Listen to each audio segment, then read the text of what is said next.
os Sravacas descobrem que, em vez do eu que nós consideramos existir em si por si, o que existe é a interdependência.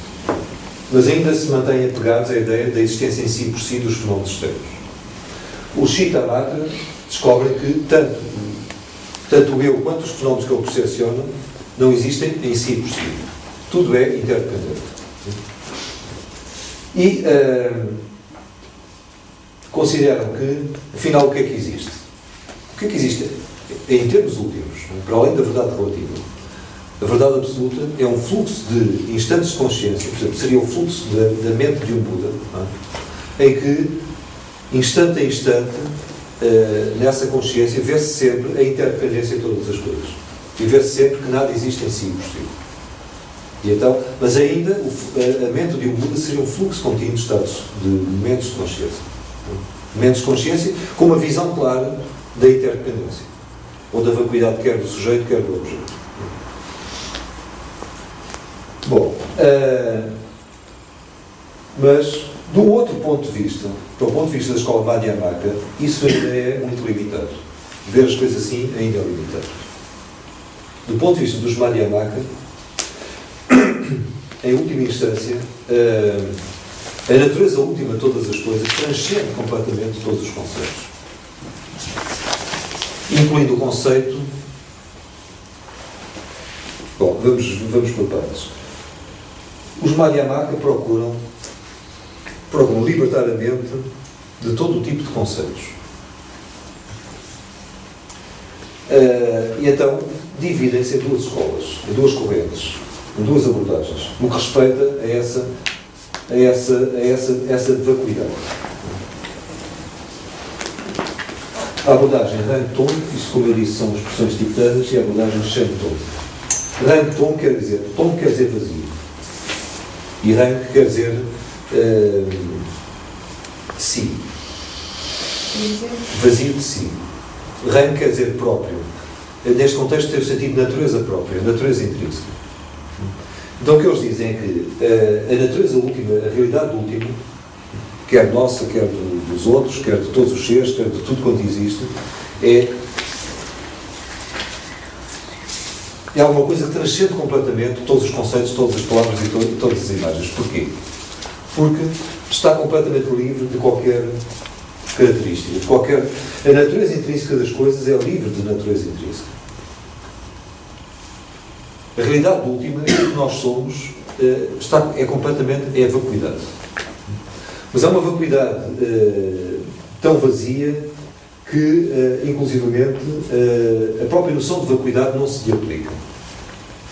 A vacuidade seria ainda um conceito. E, portanto, nesta perspectiva, a natureza última da mente não tem qualquer tipo de característica. É desprovida de qualquer característica. Não só da mente de um ser humano normal ou comum, como da mente de um Buda. Em última instância, a própria noção de Buda é um conceito. A própria noção de Samsara é um conceito. A própria noção de Nirvana é um conceito. A noção de karma é um conceito. A noção de morte é um conceito. A noção de nascimento é um conceito. A noção de renascimento é um conceito. Samsara e Nirvana são conceitos. Tudo quanto nós possamos pensar são conceitos. Portanto, tudo isso deve ser abandonado. E a prática meditativa correspondente é deixar a mente livre de qualquer conceito, sem qualquer referência, deixá-la tal qual. Agora, isto é uma designação genérica. É claro, depois, ainda dentro desta abordagem, há duas escolas que se constituem. A Seva Tantrika e a Prasangika. E, de algum modo, o que as distingue é muito subtil, não é? Mas, digamos o seguinte, portanto, na abordagem Seva Tantrika,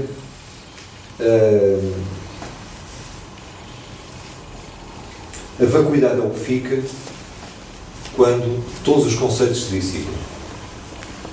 E a vacuidade é sinónimo de natureza absoluta.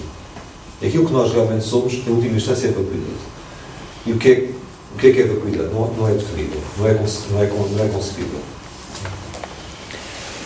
Mas digamos que eles negam todos os conceitos e de algum modo afirmam ainda que fica, para além dos conceitos, fica alguma coisa que eles dizem como shunyata, como vacuidade.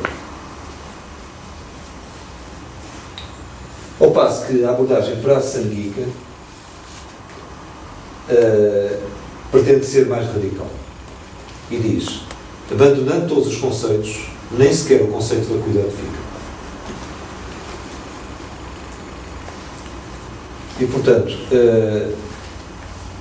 devemos reconhecer a vacuidade de todas as coisas, incluindo o Buda, dos seres sencientes, disto, daquilo, tudo é vazio, e, em última instância, a própria vacuidade é vazia, como há pouco dizia. Portanto, devemos entrar na experiência da vacuidade da própria vacuidade e abandonar todas as crenças, todas as opiniões, todos os conceitos, todo o discurso, toda a palavra. E meditar em silêncio. Suspender completamente toda a atividade mental e verbal. Deixar a mente. A ideia é que se a mente abandonar todos os conceitos e não afirmar nada, naturalmente a mente fica no estado iluminado. É nesse sentido, portanto, o grande fundador do Madhyamaka em geral, foi um grande sábio e mestre, que foi professor na Universidade de Alanda, o Nagarjuna. Portanto, esta é a obra capital desta tradição, As Estâncias da Via do Meio. Neste caso é uma edição francesa, há edições inglesas, as principais línguas, menos em português. As Estâncias do Meio por excelência, ou os Madhyamaka Karikas, quer dizer, as Estâncias da Via do Meio. Portanto, ele aqui, num determinado momento, diz, chega a dizer isto, diz várias coisas. Não sei se eu encontro aqui, mas eu posso citar de memória. Mas está aqui. Portanto, é a Estância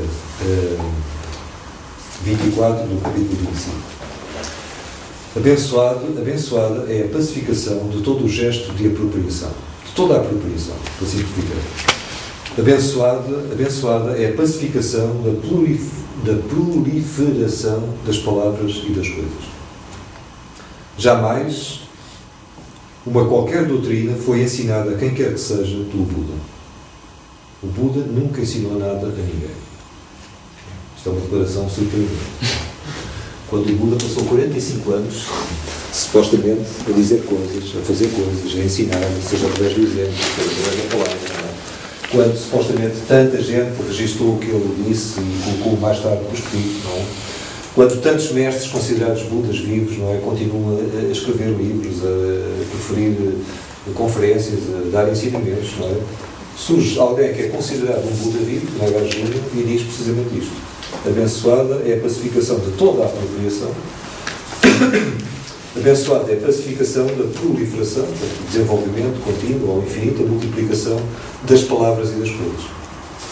Das palavras associadas a objetos que supostamente as palavras referem.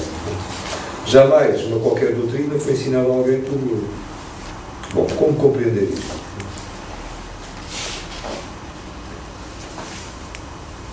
Portanto, ele convida ao que Nagarjuna chama, aqui noutra passagem, o nobre silêncio. O que é verdadeiramente nobre em última instância?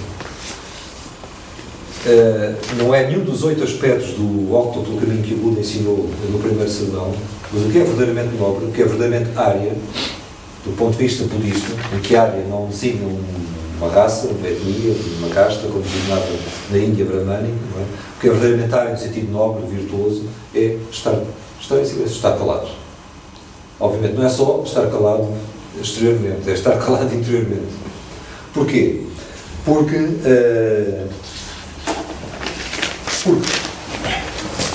toda a palavra, seja verbal ou mental, é um gesto de apropriação, é uma apropriação. Nós, ao falar, ao pensar, nós queremos tomar posse. Nós queremos compreender. Nós queremos agarrar as coisas, dar-lhes sentido, dar-lhes significado. E esse é o problema. Ao fazer isso, nós perdemos a realidade profunda das coisas. Ao fazer isso, nós acrescentamos alguma coisa àquilo que as coisas são. O que é que as coisas são? A ausência de características. As coisas não têm características. Na abordagem Madhyamaka Rangtong para a Sangika, não há nada a dizer sobre o que quer que seja. Porque as coisas não têm características, nem sequer a característica de serem coisas. Tudo isso são construções da cultura humana. Não há propriamente seres. Não há entidades. E, deste ponto de vista, isto é a dimensão mais profunda da interdependência. É que se tudo é interdependente, nada existe. em si por si. Portanto, nada tem características próprias. Se eu sou absolutamente interdependente de vocês e de todos os seres, não há nada, na verdade, que eu possa dizer que me diferencie. A não ser aquilo com que eu me identifico. Mas isso não quer dizer que exista realmente. Portanto, nesta perspectiva... Se tudo é interdependente, desculpa lá, podia repetir. Não há nada que exista em si por si. Não há nada que nasça, nem há nada que morra. Porque as noções de nascimento e de morte são noções relativas à nossa crença na existência de um eu que existe em si por si. Se eu me liberto da ideia de um eu que existe em si por si, se eu compreendo a fundo a interdependência, chego à conclusão que chega na Nagarjuna que, na verdade, não há nada que nasça, ninguém nasce e ninguém morre. No sentido profundo do termo, não é? É claro que isto não quer dizer que não existam seres que, aparentemente, de acordo com a verdade convencional, saem da barriga de outros seres. E depois vão mudando a sua forma até o momento em que, aparentemente, ficam imóveis e deixam de funcionar. Portanto, é claro que existe ao mesmo tempo. Isso é que nós chamamos o nascimento, a vida e a morte. Mas, a um nível mais profundo, se nós vemos que tudo é interdependente, nós não podemos dizer que haja alguém que esteja a nascer, alguém que esteja a viver e alguém que esteja a morrer, alguém que existe em si e por si.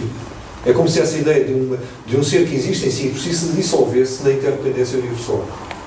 Tudo está em relação com tudo e, portanto, não deixa de haver indivíduos. Deixa de haver a percepção da realidade como pontuada por indivíduos. O Zen encaixa aí? O Zen é uma escola do meio. O Zen é uma escola que tem como núcleo central da sua vida espiritual a experiência, a absorção da vacuidade, a experiência da vacuidade profunda. Portanto, obviamente, é uma escola de grande vida. Agora, há aqui alguma coisa ainda a dizer. Nagarjuna convida ao silêncio. E quando ele diz, jamais uma qualquer doutrina foi ensinada a alguém pelo Buda, há vários sentidos disto, não é? Num sentido, o sentido mais exterior, poderíamos dizer, vou tentar agora dizer apenas o essencial, no sentido mais exterior, isto tem a ver com o que eu há pouco dizia. Quer dizer, o próprio Buda, no Sutra do Uddiyana, por exemplo, diz, no meu ensinamento não há mais verdade do que mentira. Quer dizer, o Buda não pretende nunca transmitir a alguém a verdade. Porque isso, por simplesmente, não se pode transmitir. A verdade é uma experiência. O Buda não pode formular, em palavras, em conceitos, uma experiência que é a experiência da realidade profunda, da vacuidade, que só cada um de nós pode ter por si. Portanto, tudo o que o Buda disse de algum modo, foi dar-nos jangadas, se quisermos. Pois há uma imagem, aliás, budista que o Buda usou. Não é?